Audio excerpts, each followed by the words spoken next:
தமிழகம் புதுவையில் மாலை 6 மணியுடன் தேர்தல் பிரச்சாரம் ஓய்ந்திருக்கிறது. தலைவர்கள், அரசியல் கட்சியினுடைய தலைவர்கள், வேட்பாளர்கள் இனி பிரச்சாரம் செய்ய பொதுக்கூட்டம் நடத்த தடை விதிக்கப்பட்டிருக்கிறது. தமிழகம் புதுவையில் மாலை 6 மணியுடன் தேர்தல் பிரச்சாரமானது ஓய்ந்திருக்கிறது. 2ஆம் கட்ட தேர்தல் 11ஆம் தேதி நடக்க இருக்கிறது, 18ஆம் தேதி நடக்க இருக்கிறது. இந்த தேர்தலுக்கான பிரச்சாரமானது தற்பொழுது ஓய்ந்திருக்கிறது. 6 மணியுடன் தமிழகம் புதுவையில் பிரச்சாரமானது ஓய்ந்திருக்கிறது.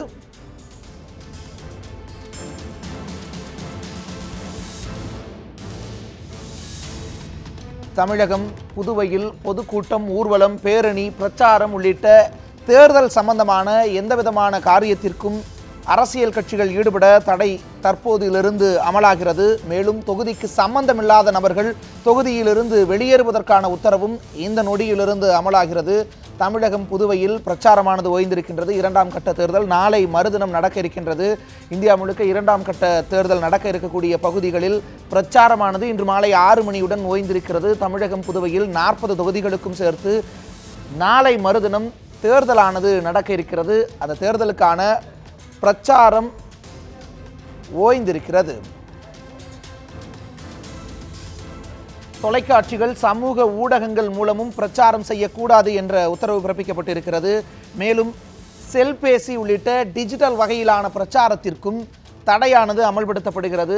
தொகுதியை சாராத எந்த ஒரு நபரும் தொகுதிக்குள் இருக்கக்கூடாது என்ற உத்தரவும் இந்த நொடியிலிருந்து அமலாகிறது. தமிழகம் புதுவையில் மாலை 6 மணியுடன் தேர்தல் பிரச்சாரமானது ஓய்ந்திருக்கிறது. நாளை மறுதினம் வாக்குப்பதிவு நடக்க இருக்கிறது.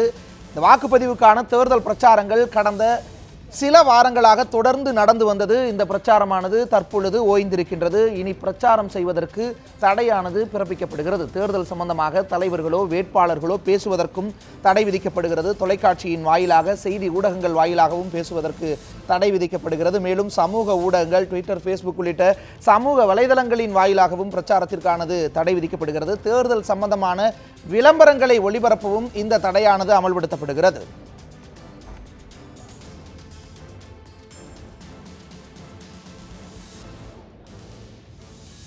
தொகுதியை சாராதவர்கள் வெளியேறவும் தேர்தல் ஆணையம் உத்தரவு பிறப்பித்திருக்கிறது. தமிழகம் புதுவையில் தேர்தல் பிரச்சாரமானது ஓய்ந்திருக்கிறது. தொடர்பான கூடுதல் விவரங்களை நம்முடைய செய்தியாளர் விக்னேஷிடம் கேட்கலாம். விக்னேஷ், இந்த 6 மணியிலிருந்து என்ன மாதிரியான நிலவரம், என்ன மாதிரியான உத்தரவுகள், என்ன மாதிரியான நடவடிக்கைகள் எல்லாம் இருக்கின்றன?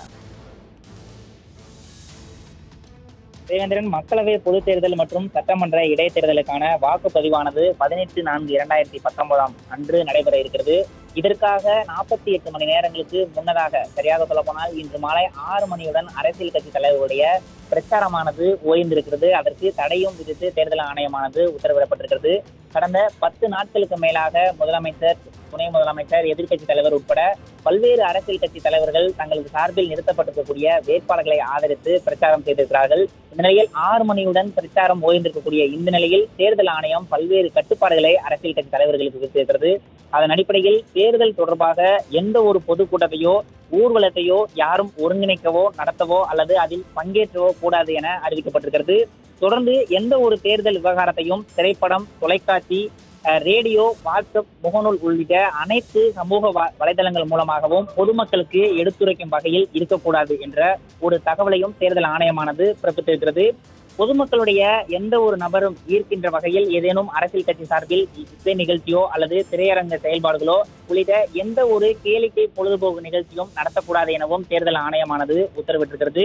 தொடர்ந்து தொகுதியில் பணியாற்றுவதற்காக பல்வேறு அரசியல் கட்சிகளை சேர்ந்த நிர்வாகிகள் அந்தந்த தொகுதி வேட்பாளர்களுக்கு ஆதரவாக பிரச்சாரம் செய்திருக்கக்கூடிய அனைத்து நிர்வாகிகளும் இன்று மாலை 6 மணிக்கு மேலாக அந்த பொதுக்கூட்டத்தில் அந்தந்த தொகுதியை விட்டு வெளியேறியிருக்க வேண்டும் என்ற ஒரு உத்தரவையும் தேர்தல் ஆணையமானது பிறப்பித்திருக்கிறது. தொடர்ந்து கல்யாண மண்டபம், சமுதாய கூடம், தங்கும் விடுதிகள், விருந்தினர் இல்லம் உள்ளிட்ட எல்லா இடங்களிலும் தேர்தல் ஆணையம் சார்பில் அமைக்கப்பட்டிருக்கக்கூடிய பறக்கும் படையினர் தொடர்ந்து சோதனை நடத்துவார்கள் என்ற ஒரு அறிவிப்பையும் வெளியிடப்பட்டிருக்கிறது. தொடர்ந்து வாக்குப்பதிவு நாளன்று ஒவ்வொரு வேட்பாளரும் அவருக்காக ஒதுக்கப்பட்டிருக்கக்கூடிய வாகனத்தில் மட்டுமே வர வேண்டும். வேட்பாளர்கள் மற்றும் அரசியல் கட்சியை சேர்ந்த நட்சத்திர பேச்சாளர்களுக்கு வழங்கப்பட்டிருக்கக்கூடிய சிறப்பு அந்தஸ்தானது இன்று மாலை 6 மணியுடன் திரும்ப பெறப்பட்டிருக்கிறது. தொடர்ந்து இந்த பல்வேறு கட்டுப்பாடுகள் விதிக்கப்பட்டிருக்கிறது. இந்த கட்டுப்பாடுகளை மீறும் பட்சத்தில் அது மீறி நடவடிக்கை எடுக்கப்படும் எனவும் தேர்தல் ஆணையம் அறிவிக்கப்பட்டிருக்கிறது. 1951ஆம் ஆண்டு மக்கள் பிரதிநிதி பிரதிநிதித்துவ சட்ட அடிப்படையில் 2 ஆண்டுகள் சிறை அல்லது அபராதம் அல்லது இவை இரண்டும் சேர்த்து தண்டனையாக விதிக்கப்படும் எனவும் தேர்தல் ஆணையமானது அதிகாரப்பூர்வமாக தற்போது அறிவித்திருக்கிறது தேவேந்திரன்.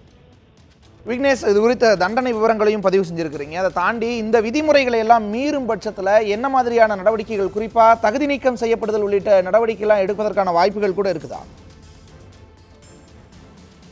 தேவேந்திரன், பல்வேறு கட்டுப்பாடுகள் தேர்தல் ஆணையம் சார்பில் விதிக்கப்பட்டிருக்கிறது. வேட்பாளர்கள், அந்த தொகுதி சார்ந்த நிர்வாகிகள், அரசியல் கட்சி தலைவர்கள் உள்ளிட்ட அனைவருமே அந்த தேர்தல் ஆணையத்தினுடைய கட்டுப்பாட்டை மீறக்கூடாது என்ற ஒரு உத்தரவும் பிறப்பிக்கப்பட்டிருக்கிறது.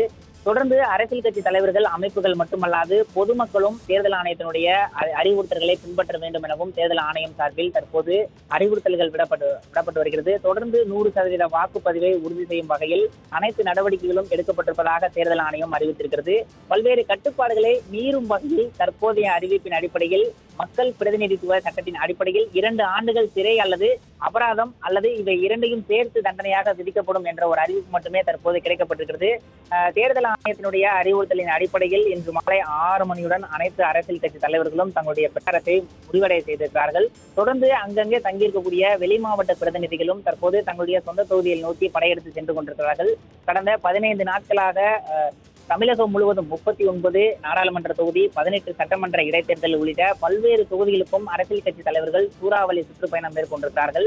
15 நாட்களுக்கும் மேலாக நடைபெற்ற இந்த பிரச்சாரமானது சற்று நேரத்திற்கு முன்னதாக ஓய்ந்திருக்கிறது. பல்வேறு கட்டுப்பாடுகளை மீறி தேர்தல் ஆணையம் விதித்திருக்கக்கூடிய கட்டுப்பாடுகளை மீறும் பட்சத்தில் அதற்கு தகுந்த தண்டனை வழங்கப்படும் எனவும் தேர்தல் ஆணையம் சார்பில் அறிவுறுத்தப்பட்டிருக்கிறது. தேவேந்திரன்.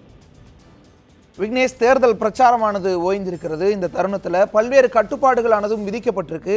இந்த சூழல்ல என்னென்ன மாதிரியான தடைகளை மற்ற தளம் சார்ந்து விடுமுறை அளிக்க வேண்டும் உள்ளிட்ட பல்வேறு விஷயங்கள் சார்ந்து தேர்தல் ஆணையம் பிறப்பித்திருக்கிறது? தேவேந்திரன், வாக்குப்பதிவு நடைபெறக்கூடிய 18ஆம் தேதி தமிழகம் முழுவதும் பொது விடுமுறைக்கு அறிவிக்கப்பட்டு இந்திய தேர்தல் ஆணையத்தின் அடிப்படையில் தமிழக அரசும் அரசாணை வெளியிட்டிருக்கிறது. அதன் அடிப்படையில் தமிழகத்தில் இருக்கக்கூடிய அனைத்து தொழிற்சாலைகள், அரசு அலுவலகங்கள், பள்ளிக்கூடங்கள், கல்லூரிகள் உள்ளிட்ட அனைத்து தனியார் நிறுவனங்களையும் விடுமுறை அளிக்குமாறு தேர்தல் ஆணையமானது அறிவுறுத்தப்பட்டிருக்கிறது. அதன் அடிப்படையில் தமிழக தலைமை செயலாளர் கிரிஜா வைத்தியநாதனும் அதற்கான அரசாணையையும் கடந்த வாரம் பிறப்பித்திருக்கிறார்.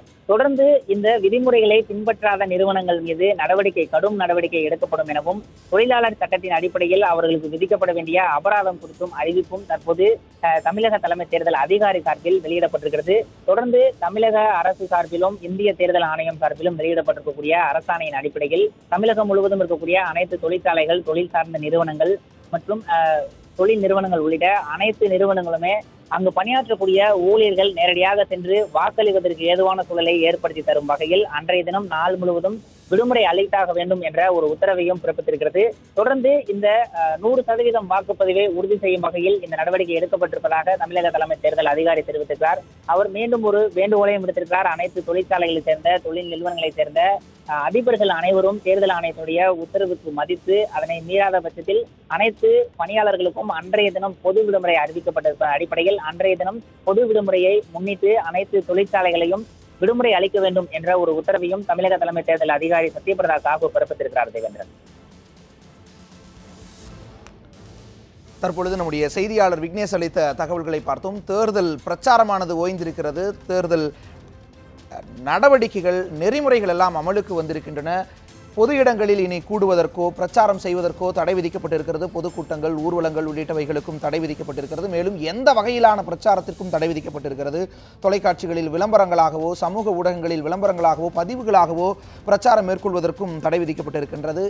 இந்த நொடி முதல் நம்முடைய கைகளில், நம்முடைய விரல்களில் தேர்தல் முடிவுகள் கொடுக்கப்பட்டிருக்கின்றன. நம்முடைய விரல்களில் மையை தீட்டுவதன் மூலம் நாம் அளிக்கக்கூடிய தீர்ப்புக்காக இந்த நாளானது காத்து கொண்டிருக்கிறது.